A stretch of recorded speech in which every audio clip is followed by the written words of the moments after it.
hoje a gente vai falar de Revolução Industrial, um dos momentos mais importantes, mas eu vou pedir que tu seja meu brother, meu parceiro e te inscreve no canal, meu jovem. Fazer esses vídeos dá um trabalho danado e quando tu te inscreve no canal tu me dá uma baita de uma força. Então te inscreve aqui, ativa as notificações para tu ficar acompanhando aí nossa espécie de Rafaflix e vem comigo.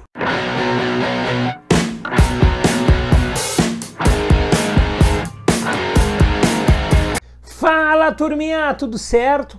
Hoje a gente vai falar de um processo importante que é a chamada Revolução Industrial, tema muito frequente em provas vestibulares, é figurinha carimbada em razão, sobretudo, aí, da importância desse tema para o processo histórico. É um dos momentos mais importantes que a gente tem em termos de mudanças essas baseadas aí sobretudo em relações econômicas, em relações sociais, em relações políticas, que vão ser fundamentais para explicarmos, inclusive, aliás, essencialmente, os elementos do mundo moderno, né? Ao final de contas, como surgem essas indústrias. O primeiro ponto que nós temos que ter em mente ao falar de revolução industrial, né, é entendermos o chamado conceito de revolução. O que é uma revolução? Uma revolução, ela tende a ser uma grande mudança econômica, política, social, mas em geral, né, a gente tem esses três elementos de um processo revolucionário, eles estão linkados, ou seja, em geral nós temos aí uma mudança que é econômica, que é social e que é política ao mesmo tempo. Dificilmente a gente fala em revolução quando acontece apenas uma grande mudança política, ou quando acontece uma grande mudança econômica, ou quando acontece apenas uma grande mudança social. Normalmente isso está vinculado. Por exemplo, né, nós temos grandes acontecimentos políticos que não trazem grandes impactos nas outras áreas. Portanto, nós não chamamos de revolução. Esse é um ponto fundamental. Uma revolução é uma grande mudança, uma grande ruptura na economia, na sociedade e na política. Primeiro ponto fundamental de nós entendermos isso também, para nós marcarmos isso, é que normalmente quando nós falamos em revolução, a gente tem como característica central a existência aí, né, de um processo que às vezes ele é datado. Por exemplo, 14 de julho de 1789, não é ali que acontece de fato a Revolução Francesa, mas é uma data-chave, né? A tomada da Bastilha, ela é um ponto fundamental, é um ponto que marca ali um evento, né, que vai definir a Revolução Francesa.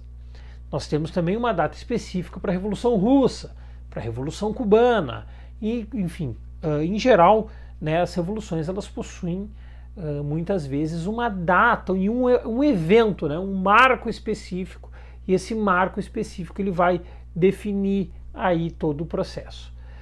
Na Revolução Industrial nós não temos isso, nós não temos uma data específica, nós não trabalhamos porque ela é de fato um processo, e é um processo de curta duração do ponto de vista histórico, mas é um processo de longa duração do ponto de vista biológico. Ela vai levar aí mais ou menos, pelo menos a primeira Revolução Industrial, ela vai levar mais ou menos uns 100 anos, e ela não tem uma data específica. O que nós fazemos, nós historiadores? A gente trabalha, né, com a data aproximada, ou seja, a gente mais ou menos data ali entre 1750 a 1760 a chamada Revolução Industrial na Inglaterra. Dessa fala aqui já ficam alguns pontos que tu já deve ter percebido. Inglaterra é um deles, porque o processo da Revolução Industrial ele começa na Inglaterra, e quando eu falei em primeira Revolução Industrial, ou seja, a Revolução Industrial ela não é apenas uma, nós temos aí de 3 a 4, dependendo do estudo, mas muita gente trabalha ali normalmente com 3 revoluções industriais. Os geógrafos, muitas vezes, eles trabalham com 4 revoluções industriais, mas a gente vai abordar do ponto de vista da história, portanto, 3 revoluções industriais. Hoje, a gente vai falar da primeira revolução industrial, ou seja, a gente vai focar no início dela, sobretudo porque a segunda e a terceira revolução industrial, muito importantes também, mas elas vão ser, na verdade, desdobramentos da primeira, consequências da primeira. De fato, as maiores mudanças e os maiores traumas, inclusive, né, de uma mudança específica, social, econômica e política, ela vai estar na primeira, porque a segunda e a terceira vão ser consequências com características diferentes, evidentemente, senão a gente, inclusive, não dividia em fases. Mas é a primeira que vai trazer um impacto mais significativo do ponto de vista econômico, social e político. O primeiro ponto, então, é entendermos que isso acontece com o pioneirismo. Essa revolução ela acontece com o chamado pioneirismo inglês. Vai ser nesse pioneirismo inglês que nós vamos ter ali a formação de um novo sistema produtivo. Toda mudança que nós observamos ela vai se dar através de uma mudança no sistema produtivo. Nós temos, em geral, né, um sistema produtivo baseado lá, né, inicialmente num artesanato. No artesanato, as coisas produzidas de uma forma 100% controlada pelo trabalhador. O trabalhador que ia produzir um sapato. Ele produzia todo o sapato, desde a sola ao cadarço, ele dominava todo o processo. Depois, na manufatura, isso muda um pouco, mas um trabalho ainda manual. Esse trabalho manual, a diferença dele da manufatura para o artesanato é que a manufatura já tem uma certa especialização do trabalho. O que isso significa na prática? Que a partir da manufatura, né, os trabalhadores eles vão se especializar em cada etapa. Antes, no artesanato ali, um trabalhador domina todo o processo. Na manufatura, nós já vamos ter certas especializações. Um que é especialista em produzir apenas o cadarço, o outro apenas a produzir a sola, o outro em produzir o tecido, assim por diante. E agora, no processo de revolução industrial, nós temos a maquinofatura. Este ponto é chave, porque agora quem produz, quem domina o processo, não é mais o trabalho manual, é a máquina.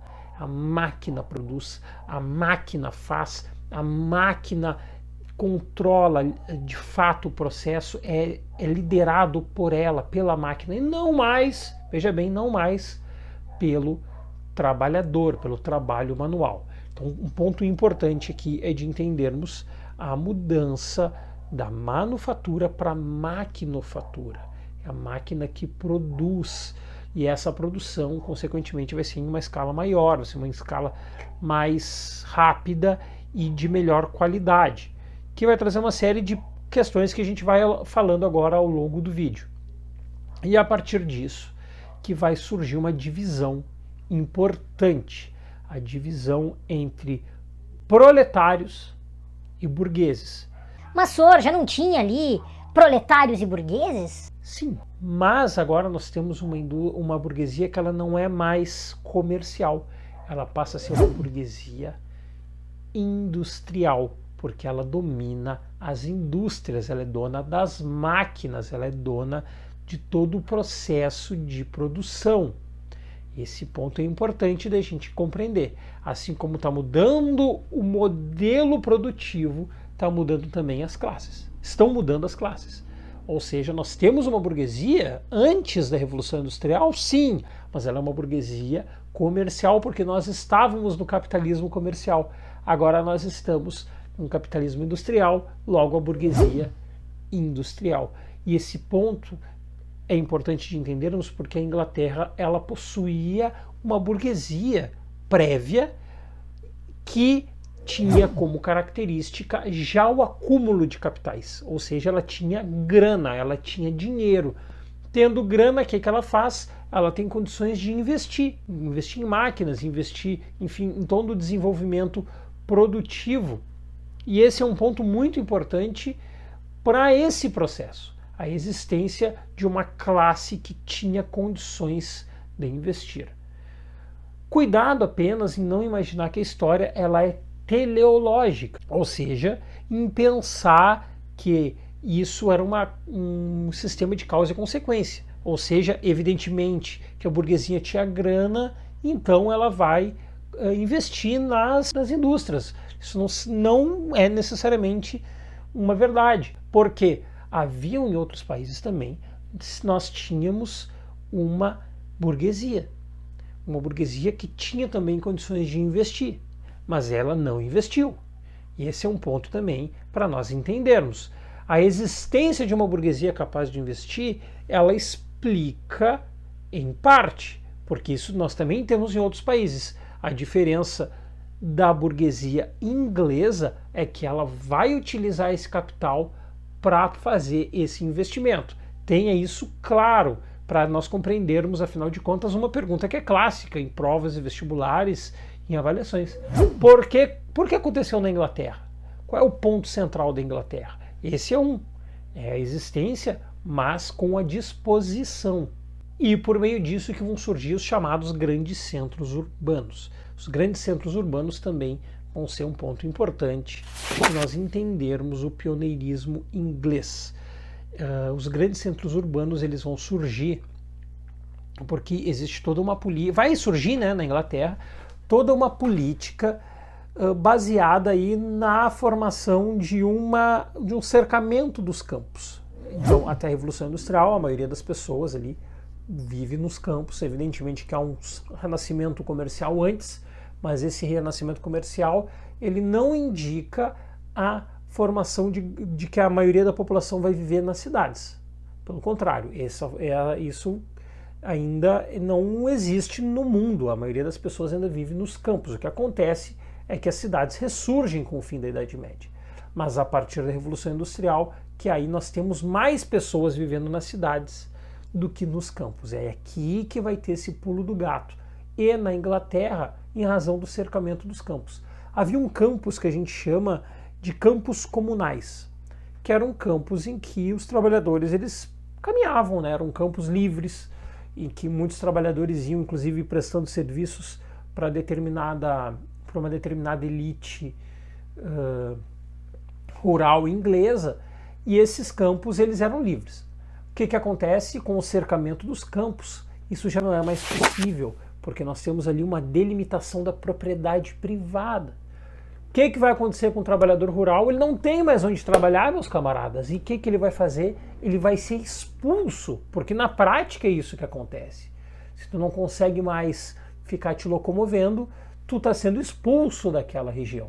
E do campo tu é expulso e não tem outra opção. Tu vai ter que ir para as cidades, onde então vai surgir não 1 ou 2 ou 5 ou 10 trabalhadores, mas uma massa de trabalhadores que ficavam ali, né, nos campos e não tinham mais essa condição. Eram obrigados a sair do campo. E aí a gente chama isso de um êxodo rural. As pessoas saem dos campos e vão se aglomerar nas cidades. O que vai acontecer? As cidades elas vão ter muita mão de obra. E não necessariamente o mesmo número de empregos, até porque a gente tem que destacar que com o surgimento das máquinas, a necessidade de trabalho humano ela diminui. Ou seja, nós temos menos empregos e mais trabalhadores. O que acontece com o valor do trabalho? Decai. Decaindo o valor do trabalho, nós vamos ter as condições propícias para se pagar pouco. Se pagando pouco, se aumenta o lucro, se aumenta a margem de lucro. E quando a gente tem muito trabalhador, nós vamos ter trabalhadores dispostos a se submeterem às mais absurdas, horríveis e horrendas condições de trabalho possíveis. E quando a gente está falando disso, quando a gente fala do conceito de trabalhador, meus camaradas, do século XVIII, do século XIX, está muito longe do conceito de trabalhador que nós temos hoje, no século XXI. Aí, contigo do outro lado da tela, essa condição que nós temos de trabalhador é completamente distinta. O trabalhador aqui tem um trabalho infantil, aliás, claro, o conceito de infância de hoje não pode ser aplicado para lá, isso seria um anacronismo. Eu já expliquei num outro vídeo aqui no canal o que é anacronismo, mas nós temos que entender assim que trabalhadores, a gente está falando de pessoas que a partir dos 6, 8 anos de idade já podem ocupar as fábricas. Aliás, um livro fenomenal, fabuloso, chama-se História da Riqueza do Homem, do Léo Huberman, que vai trazer aí com detalhes, um livro fenomenal, que vai trazer com detalhes, com uma riqueza de detalhes absurda, as condições de trabalho e também, não é, essa exploração da mão de obra do trabalhador, que tinha esse conceito muito amplo. Inclusive, para se ter uma ideia, uma das formas que as famílias faziam, né, para poder aumentar a sua renda, já que a renda era miserável, vai ser ampliando a sua prole, ou seja, aumentando o seu número de filhos. Inclusive por isso, né, o proletário, a única forma do proletário aumentar a sua renda é aumentando a sua prole, ou seja, os seus filhos, porque uma das formas era ter mais filhos, logo mais mão de obra disponível e inclusive as crianças elas vão ser uma mão de obra ainda mais barata do que os adultos. Uma loucura que foi esse processo. E um outro ponto importante do processo inglês vai ser a chamada Revolução Inglesa ou Revolução Gloriosa. Eu vou falar, porque eu acho que é um dos processos revolucionários também que nós tratamos aí, muito importantes inclusive, para nós entendermos o mundo moderno, que vai acontecer na Inglaterra, que vai ser a queda do absolutismo inglês. O absolutismo inglês é posto à prova de fato pelo parlamento inglês, quando morre, né? No meio do conflito vai morrer o Carlos I, que era rei da dinastia Stuart, liderados aí, né? A revolta liderada por um parlamentar, o Oliver Cromwell. No fim das contas, o que vai acontecer é que o Carlos I vai se exilar, vai ser vendido para o parlamento inglês e morto pelos revolucionários ali, inclusive esse processo acontecendo, né, bem antes da Revolução Inglesa, e a chamada Primeira Revolução Burguesa. As revoluções burguesas estão envolvendo ali a Revolução Francesa, a Revolução Americana e essa que é a primeira Revolução Inglesa. Essa coisa que a gente tem de dizer que os franceses começaram a matar monarquista, isso é uma lenda. Quem começa a matar monarca de fato é a Inglaterra.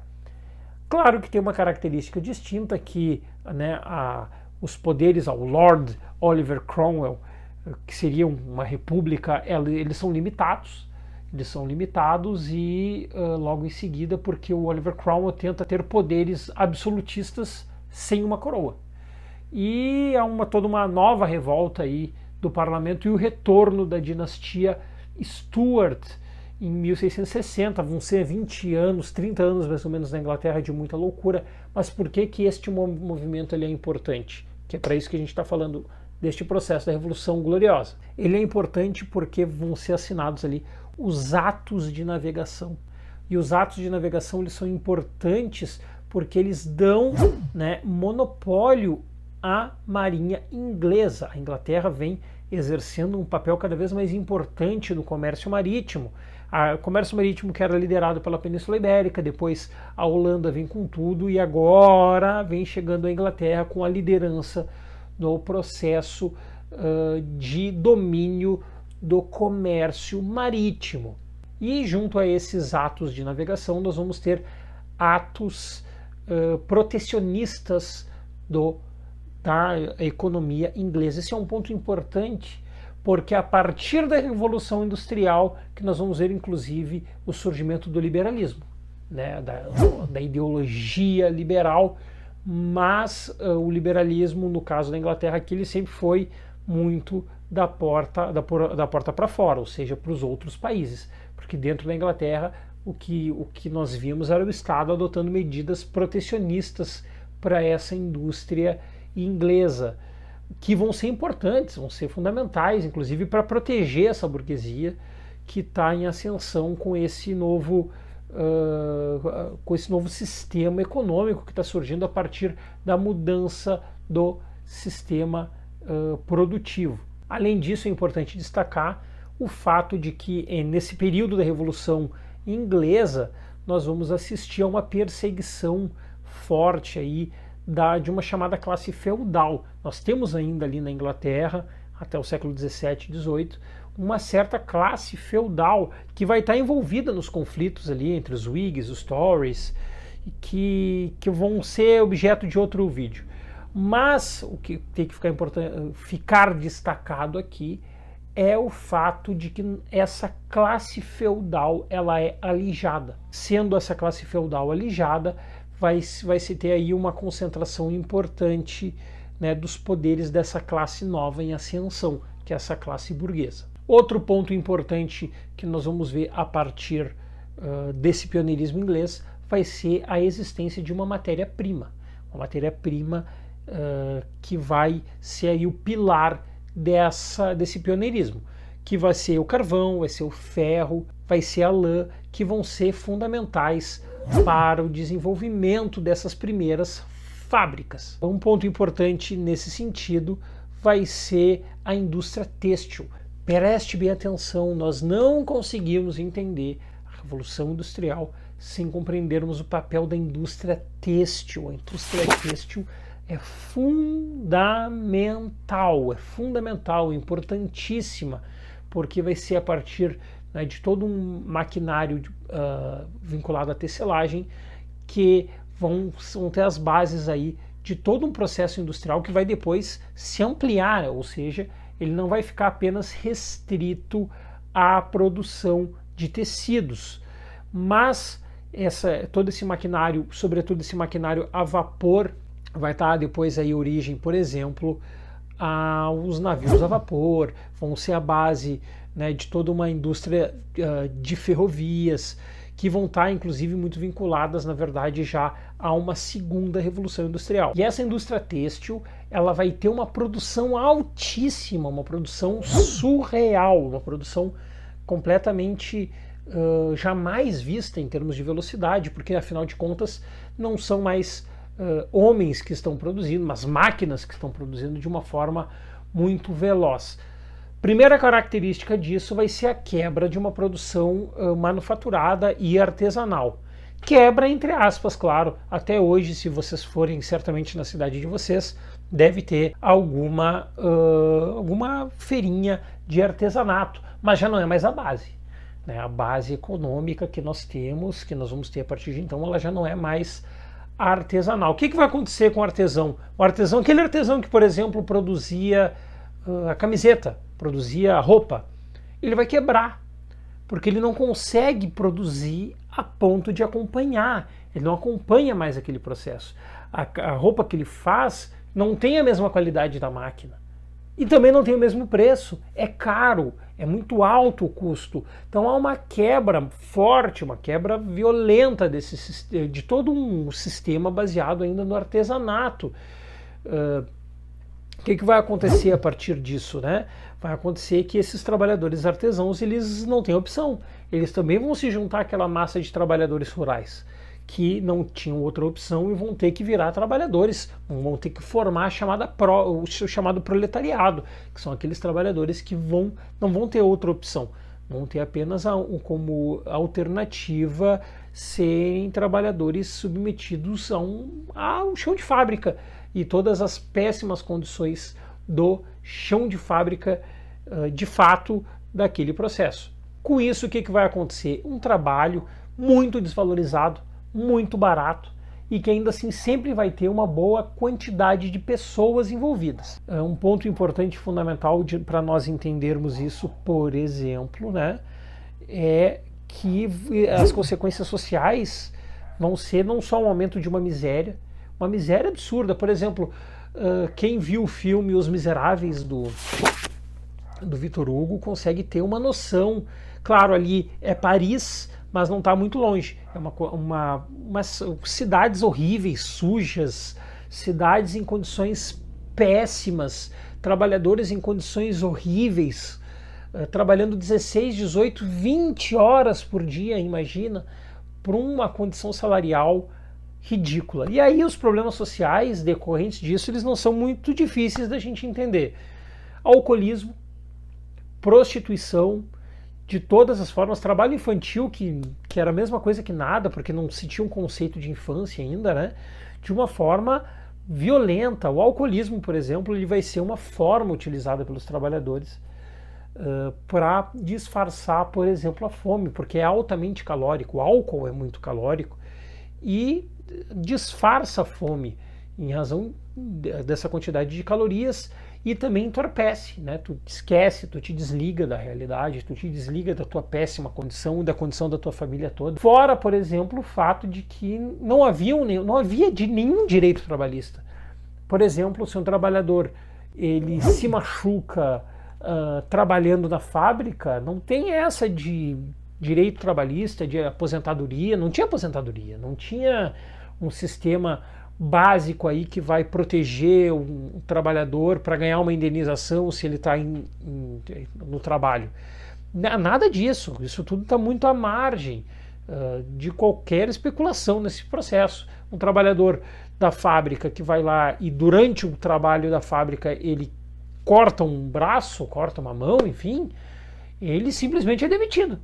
E ele é substituído por qualquer outro trabalhador, até porque o trabalho em fábrica ele tende a ser, do ponto de vista de um trabalho intelectual, ele é um trabalho fácil, né? É um trabalho fácil de executar. Ele é extenuante, evidentemente, 16 horas trabalhando uma fábrica, um porão fechado, quente, tudo isso é horrível, mas ele é um trabalho fácil de ser executado, o que significa que qualquer pessoa, em geral, ele tem condições de fazer esse trabalho. Isso também vai fazer com que aquela massa de trabalhadores seja fundamental para diminuir o preço do trabalho. Por exemplo, né, nesse período, não tem essa de um trabalhador, não tem uma existência, por exemplo, de uma classe média. Ou tu é proletário ou tu é burguês. Porque não tem especialização do trabalho. Isso vai surgindo depois. Hoje nós temos, por exemplo, tem sempre aquele exemplo muito clássico, eu gosto muito do exemplo do jogador de futebol. O jogador de futebol, ele na prática, ele está vendendo a sua força de trabalho. Ou seja, não é muito diferente de um trabalhador qualquer. Mas ele não é pobre, né? Mas ele é uma exceção da regra. E uma coisa muito contemporânea, né? A gente está falando de algo de hoje, dos dias atuais. No período, por exemplo, do século XVIII, do século XIX, não tem essa. O trabalho ele é extenuante e ele é um trabalho remunerado da pior forma possível, justamente para aumentar a chamada mais-valia, ou seja, para aumentar o lucro dos trabalhadores.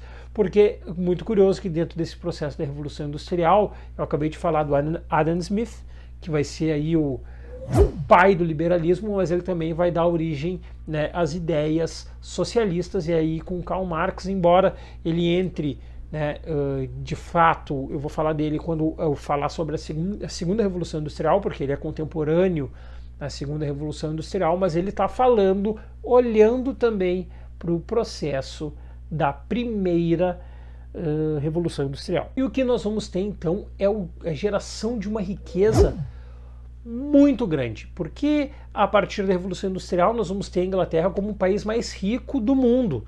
E a Revolução Industrial vai, inclusive, mudar a forma de medição de riqueza dos países. Tamanho seu impacto, tanto que logo em seguida essa revolução, na segunda fase da Revolução Industrial, ela se espraia. A primeira ela é exclusiva da Inglaterra, mas na segunda revolução, lá no século XIX, ela se espraia, ela se expande, ela vai para outros locais também, porque ela vai de fato gerar uma riqueza jamais vista até então, mas ela vai gerar uma riqueza concentradíssima. Nós temos uma burguesia no início do processo disposta a investir, ela investe e ela ganha muito, mas por outro lado nunca se viu uma existência de uma miséria tão grande de quem trabalhava nas fábricas. A miséria e é uma concentração ali de trabalhadores de uma forma absurda. Tanto que nós vamos ter até as chamadas cidades operárias, onde os trabalhadores, todos assalariados, porque um dos princípios básicos da Revolução Industrial também é a existência de uma mão de obra livre, Por exemplo, a Inglaterra, no caso aqui do Brasil, né, ela vai forçar muito o Império Brasileiro a terminar com a escravidão, porque o escravo ele não é consumidor. E um dos pontos centrais da Revolução Industrial é a existência de um mercado consumidor. E a Inglaterra ela vai produzir muito ali para a exportação, ou seja, para vender para outros países, para outros consumidores. Então era importante que existisse esse trabalho livre. E, em geral, esse trabalho livre ele vai estar muito vinculado nessas cidades, que são cidades industriais, né, ao redor da própria indústria, para o trabalhador não perder tempo se deslocando. Fique o máximo de tempo possível dentro da fábrica e perca o mínimo de tempo possível em deslocamentos e em outras coisas assim. Esse é um ponto que a gente tem que levar em conta ao tentar compreender também este pioneirismo inglês, a inexistência de um sistema de escravidão e, né, essas cidades operárias para aumentar a produção desses trabalhadores. E essas cidades operárias elas vão ser ali um marco de grandes misérias. E aí a gente vai ter uma grande dicotomia, a geração de uma riqueza jamais vista e de uma miséria jamais vista. Porque a riqueza, sim, de fato é riqueza, mas ela é concentrada. Ela está na mão ali de um grupo muito pequeno de burgueses, que vão ser ali os concentradores dessas rendas e desse capital. A partir desse processo, que vai estar vinculado à produção têxtil, nós vamos ter a formação de outros caminhos importantes, né? Um deles vai ser a formação, por exemplo, dos navios a vapor, e se a Inglaterra é um país exportador, ela depende muito da sua marinha, ela depende muito de um sistema naval forte. Então a Revolução Industrial ela vai criar um navio a vapor que vai conseguir facilitar aí o escoamento da sua produção para outros mercados consumidores, que vão ser a base, na verdade, deste processo industrial, vender para outros países. Isso vai ser muito importante. E a partir disso, então, nós vamos ter a formação, né, das usinas de ferro, das usinas de carvão. As máquinas elas vão ser utilizadas para a extração de outras matérias-primas, expandindo este processo de revolução industrial. A distribuição da própria produção dentro da Inglaterra ela vai ser diferenciada, porque nós vamos ter, a partir disso, a formação das locomotivas. As locomotivas conseguem levar altos níveis, né, de produtos para locais cada vez mais longes, cada vez mais distantes, em menos tempo, ou seja, em um curto espaço de tempo, tu consegue atravessar um país com uma locomotiva, e essas máquinas, todas em geral baseadas no vapor, elas vão ter a sua origem nas máquinas de tecelagem, que vão ser a base aí fundamental para a criação não só de roupas, né, o fim de tecidos baratos, mas de toda uma estrutura maquinária que vai colocar a Inglaterra na frente. E aí depois, evidentemente que esse processo ele se expande, e na medida em que ele se expande, ele vai ter outras bases, inclusive outras bases de matéria-prima, como por exemplo o petróleo, e o avanço aí para outros países, como França, Estados Unidos, Japão. Mas aí a gente já vai estar falando, a partir de 1860, da chamada Segunda Revolução Industrial. Mas isso eu não vou abordar hoje, eu vou deixar para o próximo vídeo. Esse vídeo, na verdade, ele é o primeiro de uma série de 3 vídeos que vão explicar aí a Revolução Industrial nas suas 3 fases. Certo, gente? Por isso é hoje. Se alguma coisa não ficou clara, comenta aí que a gente está de plantão para ajudar vocês. Certo? Valeu, abraço!